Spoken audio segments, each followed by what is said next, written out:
Amen. En vérité, je suis vraiment content d'être là. C'est vrai qu'on a fait pas mal de kilomètres, mais je suis vraiment content d'être là.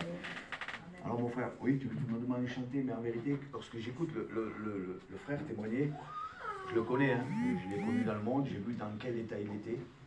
Et je me souviens et je me rappelle d'où le Seigneur m'a tiré. Amen.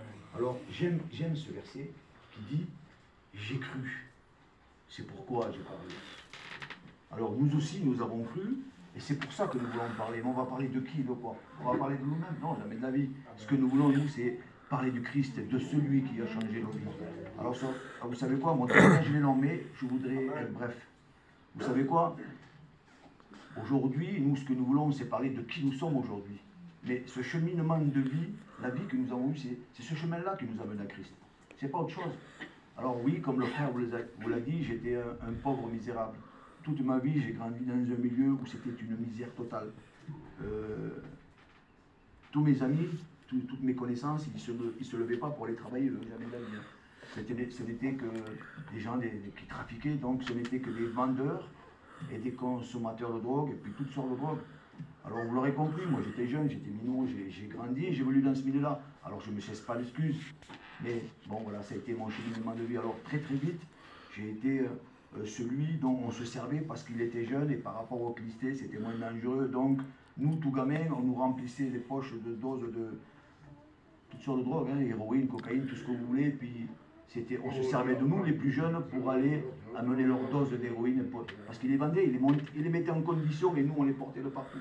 Et comme j'ai grandi dans ce milieu-là, donc à un moment donné de ma vie, j'ai grandi, je suis devenu un homme, quoi.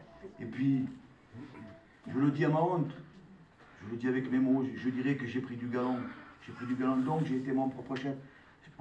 Et ce qui fait, c'est qu'à un moment donné de ma vie, j'ai commencé moi aussi à toucher surtout la drogue dure. Alors c'était cocaïne, mais moi mon péché mignon, si je peux dire comme ça, c'était surtout l'héroïne. Mais l'héroïne, c'est un produit en vérité. Si vous avez des connaissances, des enfants, des amis, des cousins, peu importe, qui sont dans ce milieu-là, faites tout ce que vous pouvez pour les sortir de là-dedans, je vous le dis en vérité. Alors vous savez quoi, j'ai commencé à toucher l'héroïne. Mais comme ça vaut cher, alors ce que je faisais, je traversais toutes les frontières. Je ramenais des quantités d'héroïne chez nous là-bas, alors je les mettais en condition, puis je les vendais. Mais le problème, c'est que plus je vendais, plus je consommais, plus je m'enfonçais. Vous m'aurez vu, j'étais un misérable. Si vous m'aurez croisé dans la rue, vous aurez dit, mais ce garçon-là, vous aurez peut-être compté mes pas, vous aurez fait un pari, dans combien de pas j'allais tomber. J'étais un misérable, j'étais malade, incroyable. Mais je rends gloire à Dieu. Je rends gloire à Dieu parce que dans ce chemin difficile, à un moment donné, mon petit frère qui s'appelle Christou, qui est prédicateur depuis des années, lui un jour il était venu vers nous et il nous disait qu'il avait rencontré le Christ. Amen. Et moi, quand j'écoute ça, je me souviens, j'étais avec mon beau-père, hein, qui au passé, le petit frère est devenu fou là. Je me moquais de lui, moi. Je disais qu'il était perdu parce qu'il était rentré dans une secte, mais moi tous les jours je prenais le risque de mourir d'une overdose, c'était ma vie. Et puis les années passent comme ça, et alors là, ce jour-là, je me souviens en vérité de ce jour-là. Un jour, j'apprends qu'il y a mes cousins qui étaient là, il y avait une mission, il y avait un chapitre d'essai, c'était mes cousins, les fils de mon oncle garçonnet. Alors ce que je fais, il y a longtemps que je ne les avais pas vus. Alors je me dis, mais tiens, je vais aller les voir. Et puis je me souviendrai toujours, je rentre dans ce chapiteau-là, avec ma voiture, je passe devant ce chapiteau, j'avais les poches remplies de doses d'héroïne prêtes à vendre. J'étais, voilà, les yeux tellement que j'étais drogué. Et puis je passe, et puis je me mets au loin là-bas, j'étais peut-être à 150 mètres du chapiteau. Et lorsque je regardais cette réunion se dérouler, alors certes, je voyais tous ces gens qui avaient un bonheur affiché sur leur visage, il n'était même pas palpable. Mais il n'empêche que pour moi, tout ça, c'était fictif. C'était des gens misérables, faibles, qui avaient besoin de s'inventer un Dieu. Alors certes, ils avaient un bonheur, mais pour moi, il n'était pas réel, tout ça. Hein. Et puis, voilà, j'étais là au loin, et puis je regardais cette réunion se dérouler, et puis j'écoutais les chantiques, c'était beau. Hein. Et puis à un moment donné, il y a un garçon qui vient derrière l'estrade, comme je suis là, et lui, il était en train de témoigner de sa foi, et il parlait de ce que Jésus avait fait dans sa vie. Alors, je ne me souviens plus exactement de son témoignage, mais il disait que Jésus l'avait délivré de telle et telle et telle et telle chose. Je ne me souviens plus ce qu'il avait dit, mais je me souviens de la fin. Il avait dit, mets le Seigneur à l'épreuve. Et tu verras s'il n'est pas capable de dans ta vie. Alors ça, moi, ça m'a interpellé. Ça m'a interpellé. Alors, ce que je fais, je suis là, je suis seul, peut-être à 150 mètres du chapiteau. Je lève les yeux vers le ciel. Et je m'adresse à ce Dieu, à ce Jésus que je ne connaissais pas. Et ma prière, elle a été simple. Ce garçon-là, Il vient de dire que je pouvais te mettre à l'épreuve et qu'alors je verrai ta main agir dans ma vie. J'ai osé faire cette prière. Fais que demain, que je sois comme si je n'avais jamais touché à la ruine de ma vie. Pour que vous compreniez ce que je vivais. Pour que vous compreniez ce que je vivais. Excusez-moi de rentrer dans les détails, mais voilà, c'est vrai qu'aujourd'hui on est que des chrétiens, mais il est bon d'écouter le témoignage des autres et de voir ce que le Seigneur il fait dans notre vie. Le frère, il a eu besoin de faire son effort. Mais moi, je dirais que j'étais un privilégié parce que, écoutez bien ce qui s'est passé. Quand j'avais rien, c'est comme si je brûlais de l'intérieur. Je ne pouvais même plus contrôler mon corps, j'avais des spasmes musculaires. Quand j'étais à manque, j'avais mes muscles qui se tétanisaient, ils devenaient durs comme de la pierre. C'était une souffrance atroce. Et là, je fais cette prière. Fais que demain que je sois comme si je n'avais jamais touché le ruine de ma vie. Et vous savez quoi, je rentre chez moi et je me couche. Je dirais que pour le commun des mortels, lorsqu'il se couche, il s'endort. Alors certes, moi aussi, je finissais par m'endormir. Mais je vous promets que tous les 3-4 heures, je me réveillais. Pourquoi? Tellement que je souffrais, tellement que le manque me faisait souffrir. Alors je le dis à ma honte, je me levais, j'allais me cacher dans un coin. Je me mettais ma dose d'héroïne et je me recouchais. Et c'était ça ma vie depuis toujours. Et là, lorsque je fais cette prière, je rentre chez moi et je me couche. Je vous promets, j'ai passé une nuit extraordinaire comme jamais j'avais passé. J'ai dormi comme un bébé. Gloire à Dieu. Amen. Oui, mais j'avais simplement dormi, mais écoutez bien ce qui s'est passé par la suite. Là, je dors d'un trait. Le matin passe, et là, il est 1h de l'après-midi. Je me rappellerai toujours de ce moment-là. Je suis là, assis sur mon canapé, face à ma télé, et d'un seul coup, je me mets à penser l'origine, normal. C'était ma vie depuis toujours. Et là, il s'est passé un phénomène extraordinaire. Que je te souhaite à toi d'expérimenter, peut-être qu'il n'a pas fait encore cette expérience avec Dieu.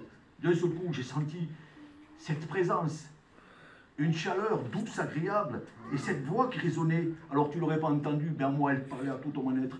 Tu vois, hier, tu as voulu me mettre à l'épreuve et tu voulais voir si existait. Aujourd'hui même, je te le prouve. J'étais toxicomane la veille, le lendemain, je l'étais plus. Gloire à Dieu. Aucune douleur de manque, plus besoin de méthadone, plus besoin de buprenorphine, plus besoin de Subutex, de quoi que ce soit. Totalement guéri. Alors je te poserai cette question à toi. Peut-être qui doute. Je ne sais pas, hein, moi je ne connais pas les gens ici. Qui peut faire ça? Qui peut faire ça si ce n'est ce Jésus, ce Dieu que j'avais mis à l'épreuve, en qui je ne croyais pas? J'avais demandé de me prouver qu'il existait. Il me l'a prouvé sous le champ. Oui, Jésus était réel. Alors, je vais quand même vous dire quelque chose qui va vous sembler un peu bizarre. C'est pas ça qui a changé ma vie. Non. Pourquoi? Parce que le miracle n'a fait que me convaincre que ce que ces gens racontaient là, c'était la vérité, que Jésus était vivant. Mais le vrai miracle qui compte, et le seul qui compte, c'est celui que moi je veux mettre en avant aujourd'hui. C'est ce que Jésus, en qui je ne croyais pas. Aujourd'hui, il est là, il est dans mon cœur. Gloire à Dieu. Il a changé ma vie. Amen.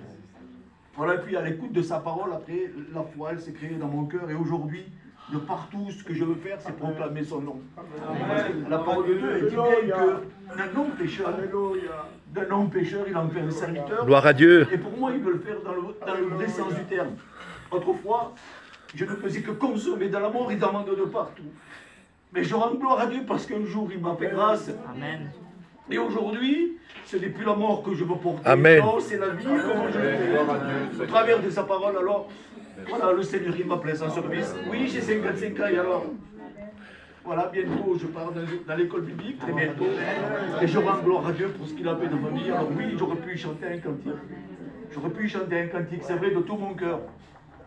Mais je crois que mon cœur, il chante là. Parce que le Seigneur, il a fait dans ma vie.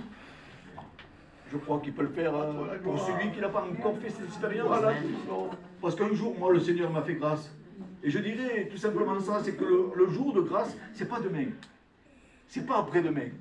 Non, le jour de grâce, c'est aujourd'hui. Voilà, que Dieu vous bénisse. Alors, vous savez quoi? Oui, je veux chanter un cantique. Et je veux le chanter comme ça, on va faire sa musique. Je voudrais simplement dire merci au Seigneur. Merci pour ce qu'il m'a donné. Ceux qui connaissent, chantez-le avec moi. Seigneur, merci pour tout ce que tu m'as donné. Je veux te donner toute ma vie entière. Je veux t'aimer, Seigneur, comme tu m'as aimé. bras lumière sur une croix. L'amour de Dieu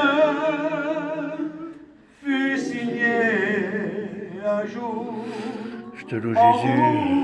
rouge par son sang qui a coulé sur la croix de Golgotha. Ah, l'amour de Dieu fut signé un jour en rouge par son sang qui a coulé sur la croix de Golgotha.